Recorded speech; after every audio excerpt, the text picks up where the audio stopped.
Welcome to the Fun Astrology Weekly Overview for March 3rd through the 8th. I'm Thomas Miller. Thanks for joining us. We're going to make this really easy. I shot a video last week with Tracy Arnold, and I want you to meet her. She is wonderful. And we did an overview of this week, next week, and from a bigger perspective, it gives you everything you need to know to continue that energy from what we created on the new moon last Thursday. So, without further ado, we're going to do this with Tracy for the weekly overview, and then basically all week just following the moon through the signs. So, we have great podcasts lined up on the daily episodes. Meet Tracy now for the weekly overview. Hi, Thomas. Thanks for having me. Well, this is a little bit long overdue, but Tracy is one of you. I mean, she reached out to me for an astrology reading a while back, and that led into a conversation about the subconscious mind. And she has some cool stuff going on. So we kind of put two and three together, and here we are. So this is great.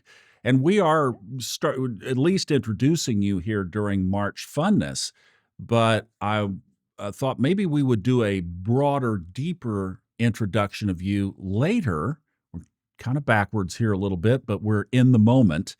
And so why don't you just tell everybody a little bit about who you are and what kind of stuff you practice, and then we're going to talk about some March FunNess over our heads. Okay. Well, I'm a person that just loves everything to do with astrology, loves subconscious mind mastery, working with that and the intuitive realm. I started working on that through meditation to age myself a little here.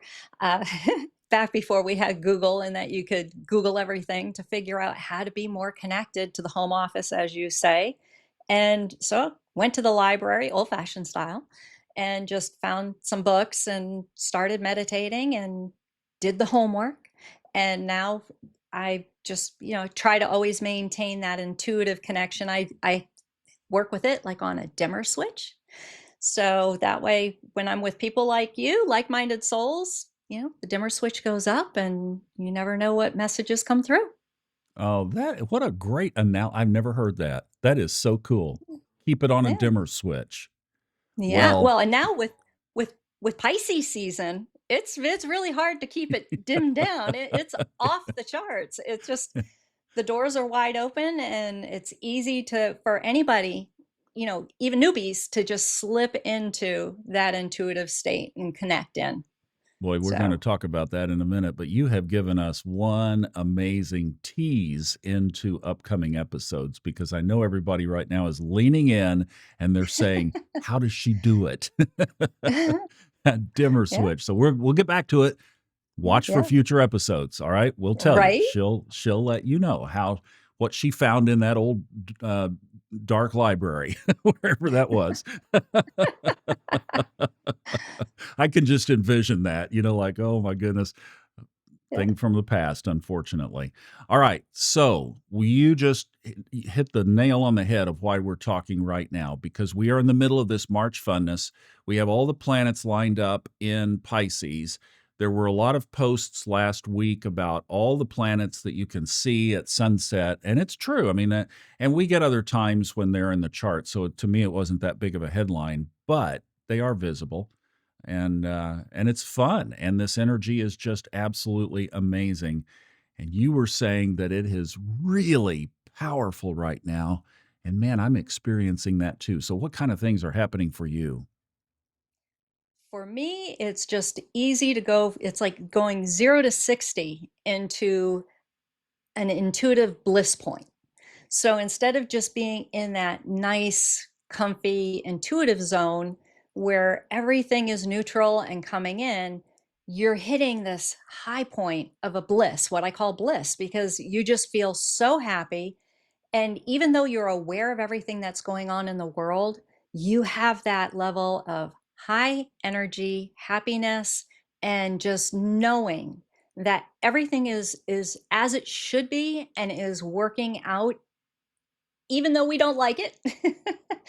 But you can be in that bliss point and you're just like, yeah, it's all good.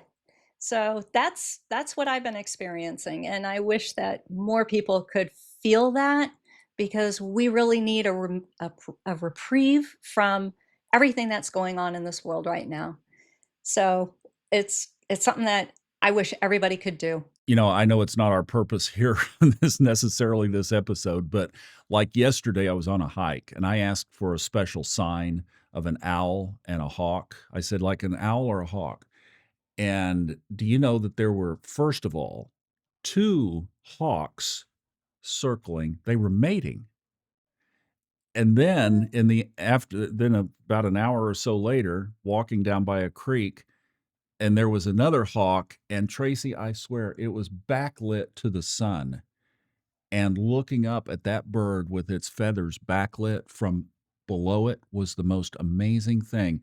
And it circled. I was hiking with somebody else, one of our listeners actually, and that bird just circled for about 5 minutes, which they rarely do, as you know, in one spot. And then just a few minutes later, off in the trees, woo, woo, woo, woo, woo, woo, woo, woo.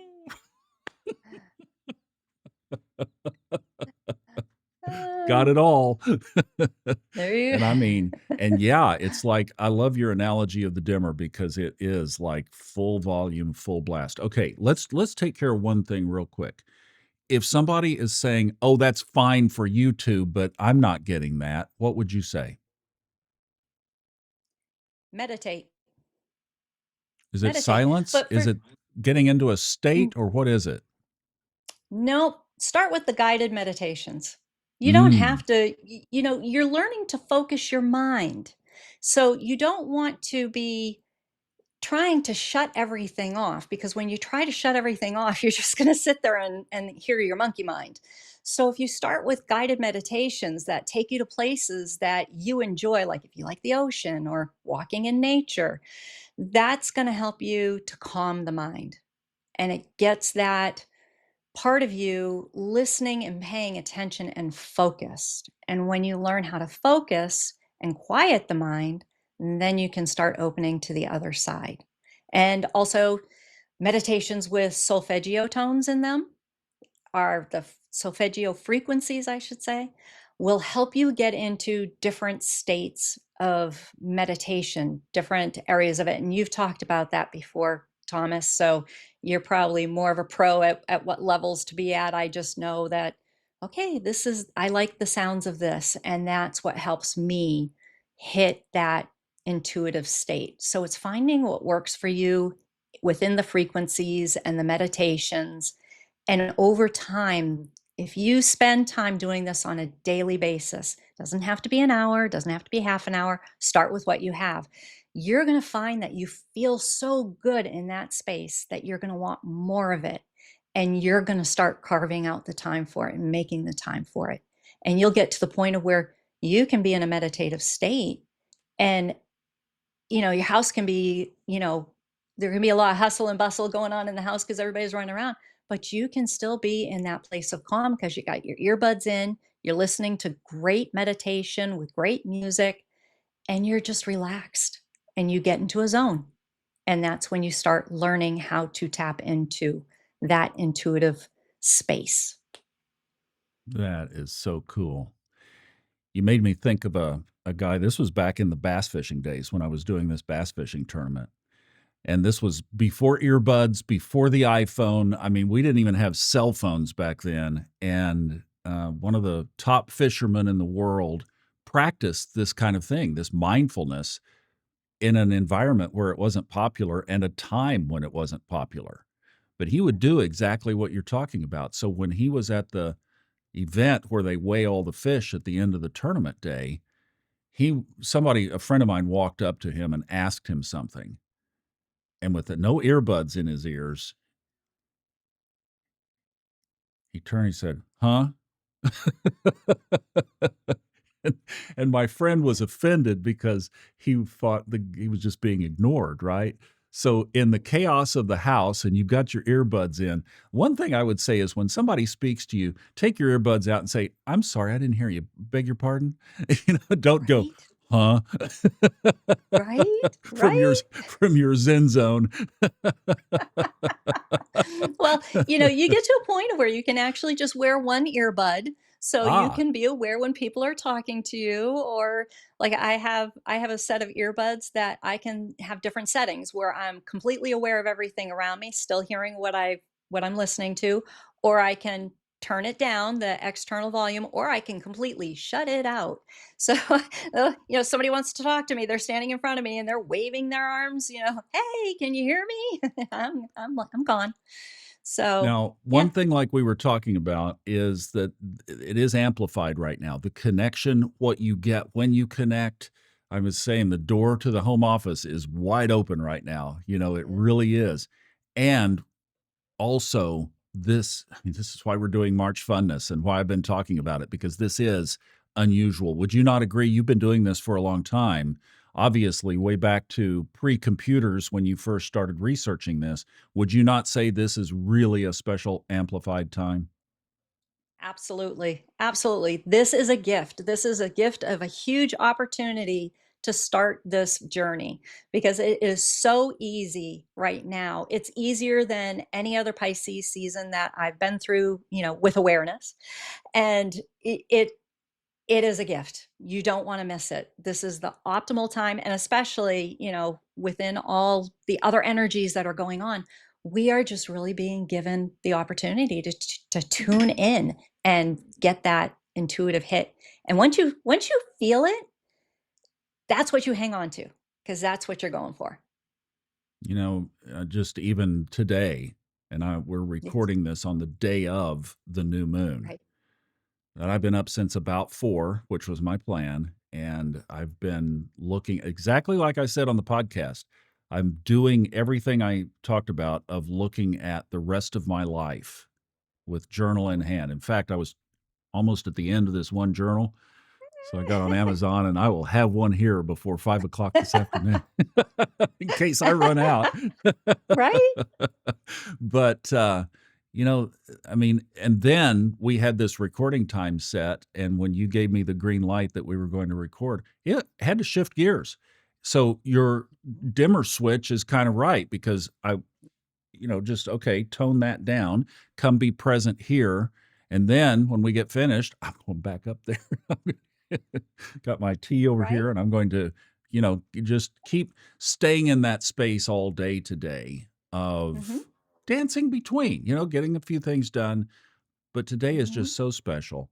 All right. So we are talking now and releasing this on Monday or Sunday or Monday of the following week here. So the first part of March, we've got Venus now in retrograde, and you had mapped out some thoughts on what we're going to be looking at for what that energy is going to shift into this week.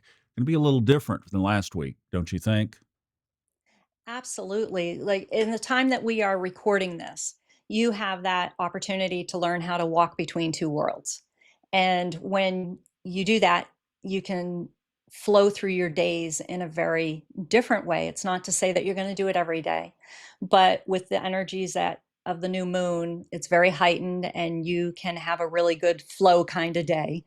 And moving into next week, we're going to end up finding that, wow, we had some really good energies.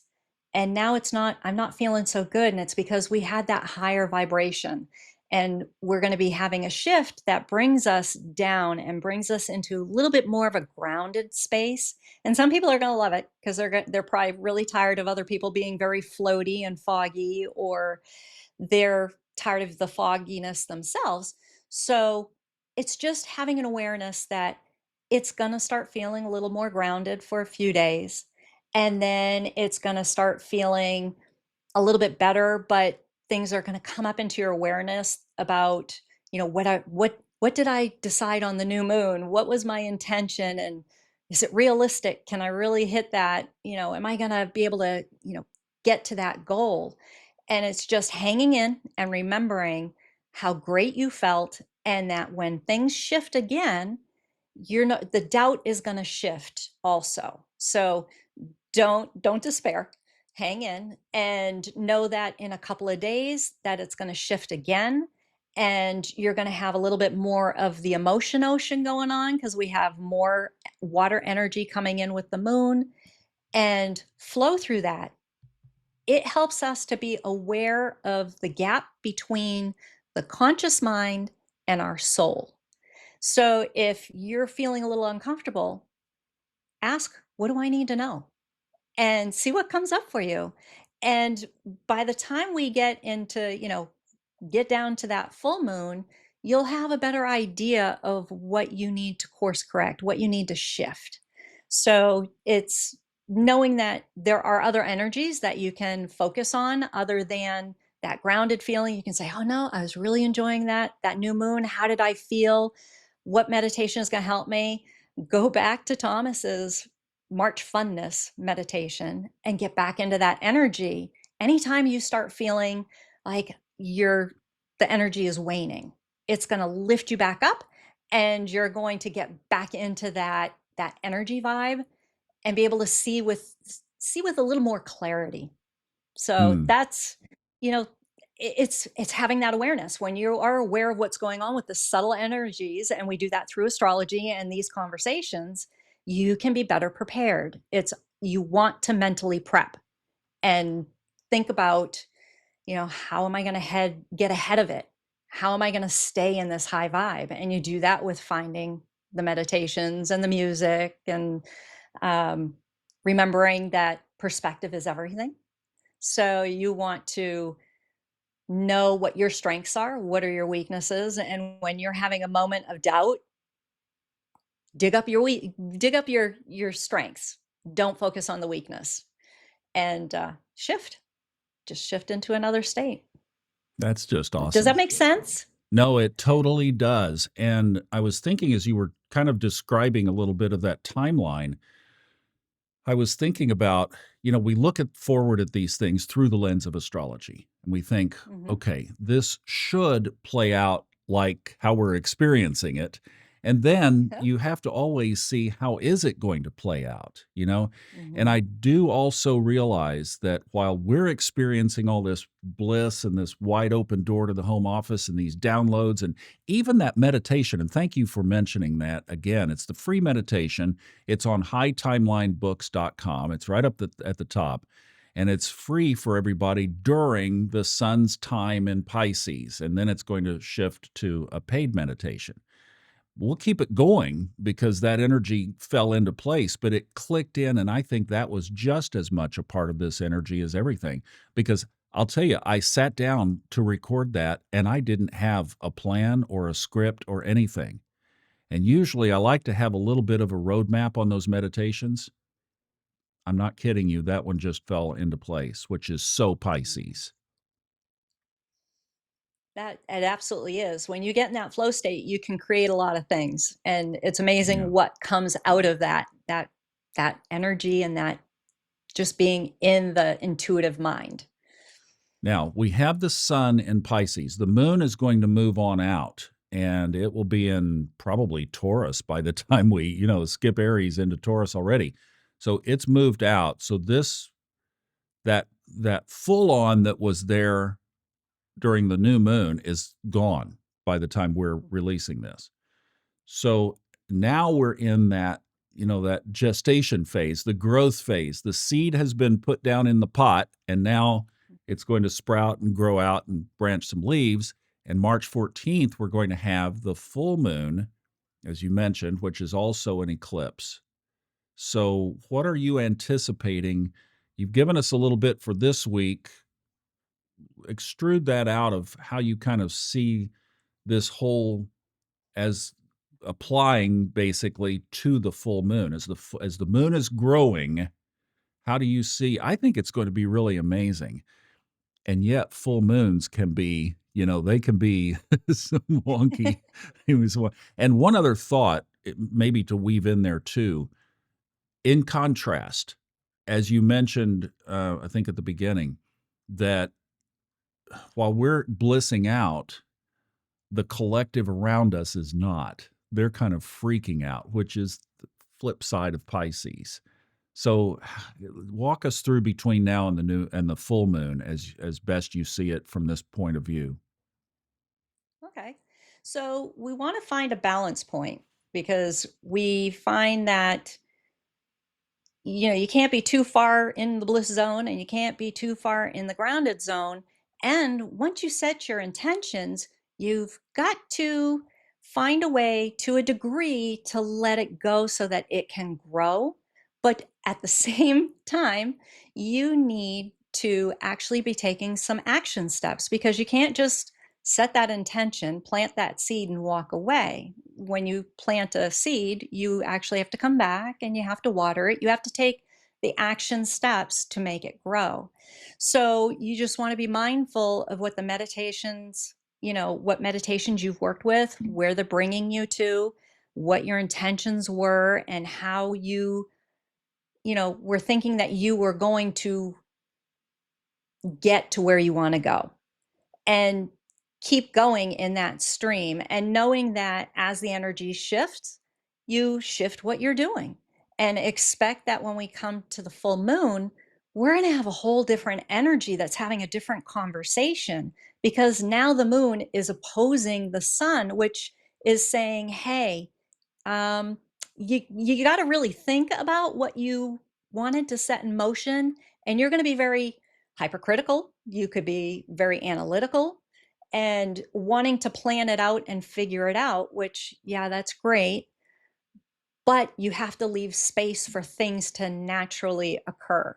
So you're taking the action steps and allowing for things to have a way to flow into your life without expectation. Because when we start putting expectations, we get into the conditioned mindset and we're wondering, oh, it hasn't come fast enough. Why isn't it happening? And we have to give that space for it to grow. And when the full moon comes, it's really talking to us about, okay, where do you need to course correct? What do you need to let go of? Maybe just a few fine tuning tweaks, and you'll be right where you want to be. So it's getting into that energy and setting new intentions if you need to, releasing what's not working. You got to acknowledge what was too much.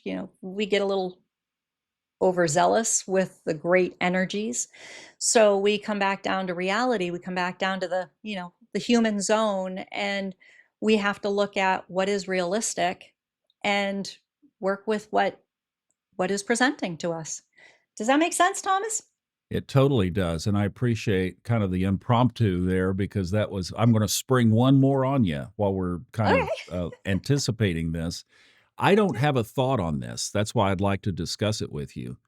We get up to that point of the full moon on the 14th, and I forget the date, I don't have my almanac down here at the moment, but the date that the sun leaves Pisces will be like the 20th or the 21st probably of Yeah, I March. think it's about the 20th. Yeah. So, what I'm wondering is between the 14th and the 20th, now we're in the tailing off phase. Do you have a thought on the best way to approach that as I mean, all of this is just passing energy, right? But it is Mhm. so special and so amazing that it's almost like, to me, that's where we close this out with the highest imprint. I'm gonna have to think about this, but I'm just curious your thoughts just off the cuff of what would be the best strategy for that final week, do you think? Well, that final week, you're going to be asked by the universe, by the energies, the alignments of the planets, the sun and the moon, to find balance first and foremost. You have to find a balance point to where you can be centered and you can be the calm in the storm, and you can think clearly. So you're going to be hitting that you want to hit that balance point, because then the next energy that comes in is we're going to have some Sagittarius energy in there. We're going to have Scorpio energy actually before the Sagittarius energy. And Scorpio is all about transformation. So you want to be grabbing onto that and saying, yes, I'm ready to transform. That's what I've been working on since the new moon. I have been working on this and I'm going to keep going. And when you get into that energy and say, okay, I'm aligning with these energies so that I can transform with more grace and ease, you're going to find that things will flow a little easier for you, hopefully. If you don't, if you find that you're sitting there and you're having doubt, perspective is everything. Say, no, this is a time of transformation. So if I'm not feeling good, it means I need to transform. And what is it that I need to do to make that shift? Because then we're going to have Sagittarius energy come in, and Sagittarius is like, hey, let's have some fun. We want to have fun. We want to go on an adventure. So if you start looking at this process as an adventure, you don't necessarily have to go on an adventure. You could do it with a guided meditation. But if you look at this as an adventure to creating the new you, or the new life, or the new way of being that you want, then you're going to feel better. And then when we get into the Capricorn feeling of, okay, I'm the mountain goat, I can climb, I can get to the top of any mountain I want, I'm the goal getter, that feeds into that transformation. And you're just continuously being given energies to work with to reach your goals. And by the time we hit the sun moving into Aries, Aries is talking to you about, who are you? Who do you want to be? Who are you outside of the conditioned mindset? Really you, knowing the true you. So if you look at this part of the journey as a transformation and really honing in on who you want to be and how you want to live in the world, when you get to Aries season, you're going to be ready to take on that energy that says, who am I? And how do I want to, make changes in myself? And where am I hiding my true self, right? Because some of us hide. It's kind of hard to come out in the world and say, hey, I love astrology, I'm intuitive, or these are the things that I'm interested in.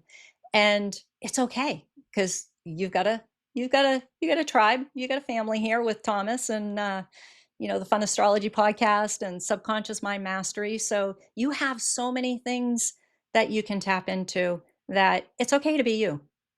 And Yeah. that's what Pisces is trying to teach you, right? Is how to flow and how to be you. So that way, when you get to Aries, you're ready to sit there and say, okay, I'm going to own me. Boy, that's And a I'm great going to make some walk all the changes, way. Yes, I right? Does appreciate that that. all make sense? It did. And what I realized is we're going to party our way out of here. That's Right, what we're going right. to Well, do. we got to take advantage of the great energy. Woohoo. All right. Well, good deal. Tracy, I cannot thank you enough. And I'll just say, if this was our first introduction to you, I can't wait to dig into more. This is just going to be Well, thank you. fantastic. This has been a lot of fun. Thank you so much, Thomas. It's been Thank great to be you. here with you. All right. And we'll just not say goodbye. We'll just say until our Yeah, next episode. And how do we absolutely. close all of these out? Okay. Enjoy the journey, everybody.